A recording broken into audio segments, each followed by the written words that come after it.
ever have. And I lived alone for a lot of years, and I was much better at it then. So No, you weren't. No. We love you, but... Yeah. No, tell me. Give it to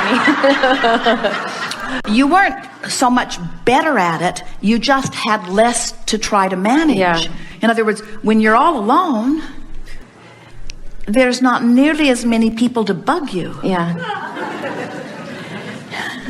But then you must become a hermit to be happy. Yeah, no. Yeah, no. And in time, you won't even like yourself. Yeah. In other words, that never works. It's so much better to stabilize and look for things that feel good wherever you are, and then you can go anywhere and feel good. I want that, and I love the richness in my life, and I love all of the people, and I love the variety, and most of the time I really am just devouring it and finding so many wonderful things about it. We want to go back to this chaos thing because we know how uncomfortable that feels, and we want you to realize that anytime you give your attention to anything, your attention to it activates the vibration of it within you, and a feeling of being scattered or confused, that chaotic feeling, is about focusing upon lots of different things and usually contradictory things so that they're all activated within you, so that you're running around on the brink of things being activated depending upon what your environment brings to you. And that makes you feel like you want to hide from people. It makes you feel like you want to close yourself off from them. Where when you show yourself by practicing when it's comfortable to do so, and that it usually begins when you're by yourself. As you practice choosing thoughts that feel good, and you use your willpower to focus upon them because they feel good, what happens is, in a very short period of time, you deactivate, by virtue of activating these things, you deactivate those things, so that law of attraction must give you more of those kinds of things. So then your life becomes one of greater harmonics instead of disharmonics. You don't want to be single-minded, because we liked the word you used. You like the richness and fullness of the variety of your experience. But you can have richness in harmony, or you can have richness or variety in disharmony or discord. So it's all about my newfound determination to focus with the intention of generating a feeling that feels good to me while I do it. That really is the key to what we call in this workshop art of allowing. The art of allowing all of the wonderful things in that want in by virtue of my releasing resistance, which is the only thing that's been keeping them out.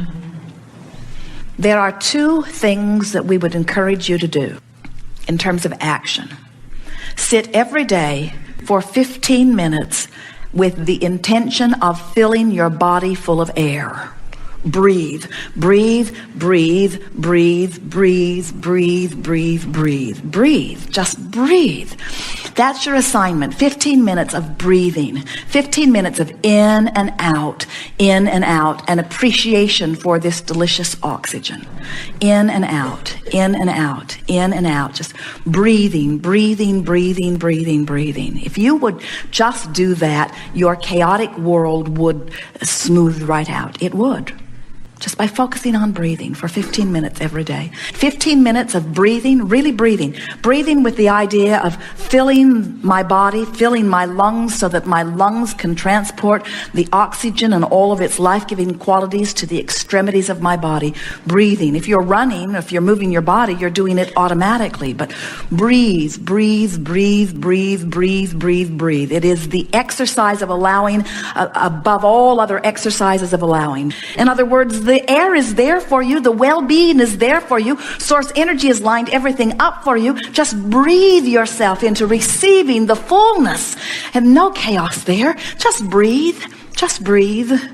It is the most natural thing in the world.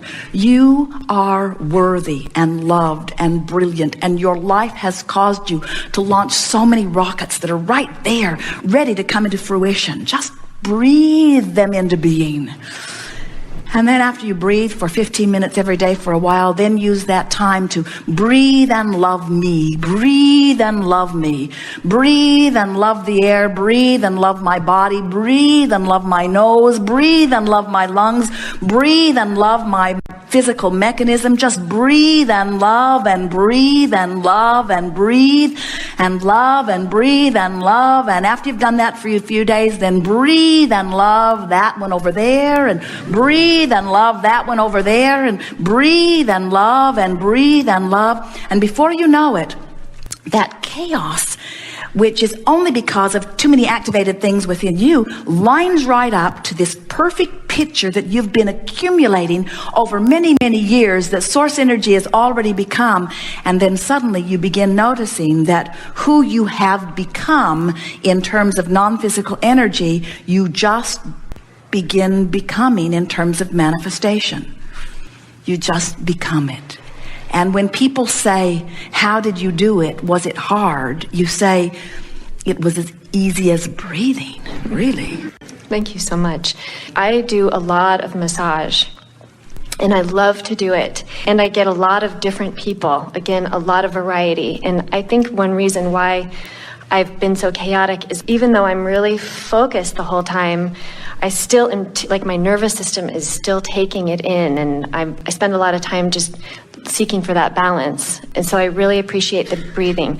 While I'm in the massage, doing the massage, can you help me with something to focus, where to focus? Well, we're appreciating the wisdom in the way you presented this, because if you will take time to breathe yourself into alignment before your first encounter in a day, you'll find that you won't be trying so hard. What's happening to you is you're very sensitive to energy, and so you get yourself lined up, and then you introduce yourself in really full fashion to what's going on with someone else. And as you do that, instead of bringing them up to your vibration, you're sort of meeting them at their vibration, and then recognizing it, because you can tell by the way you feel as you don't feel the energy in the way you're accustomed to, and you even find yourself feeling physical fatigue as a result of it. And so what you're wanting to do is to do your work before you do the massage, because once you get into it, it's too late. Yeah, okay. Unless they're really tuned in which case they'll take you for a very good ride. So you could put a shingle out that says, only come to me when you're at your best. Right. But most of them don't think that's when they need you. Right. They want to come to you so that you can help them find their best, you see.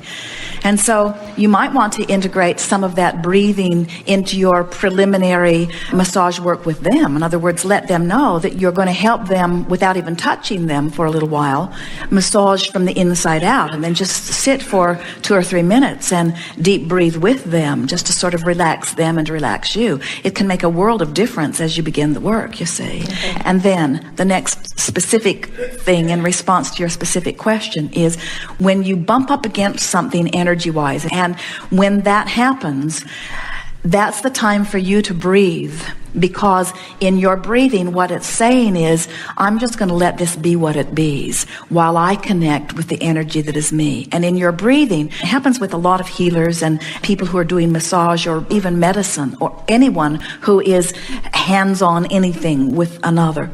Very often what happens is you get so that you can feel when it's flowing, and you can feel when you've bumped up against something. And the knee-jerk reaction when you bump up against it is to garner more energy and push a little. But if they're blocked and you push, it just backlashes right back at you, and it doesn't help them. We've never ever seen anyone, no matter how talented they are in accessing the energy, push through a blockage. You just can't do it, because whatever you're pushing against is getting bigger by your awareness of it. So you have to envision blockage free. In other words, you have to see them as open and receiving. And so the attitude that we would have and the words that we would speak during our breathing exercise prior to interacting with them is, I'm aligning to this source energy, and I'm enhancing my sensitivity to their energy, and I'm going to know how much they're ready for, and that's what I'm going to flow. And whatever they're ready for is just right for today, because every day is a new day. And so this is just where they are today. Sometimes you have a client where you remember a particularly good experience with them, and that's what they want from you again. They want that from you again, even though today they're an ornery toad. Today, they're nowhere near the openness than they were that day, but they want the same thing from you, you see. Well, they can't get the same thing. Their vibration has to be in a place where they are allowing it. And when you take responsibility for their vibration, you get chaos in your experience. So your attitude to them, whether you speak it or not, is, I am willing to facilitate you in receiving whatever you're ready to allow, whatever you are ready to allow. And if it's a lot, I'm up for it. If it's not so much, that's okay too. And as you stop trying to push more at them than they're ready for, oh, your world is going to get so much better. That's great. Thank you so much. That's the work.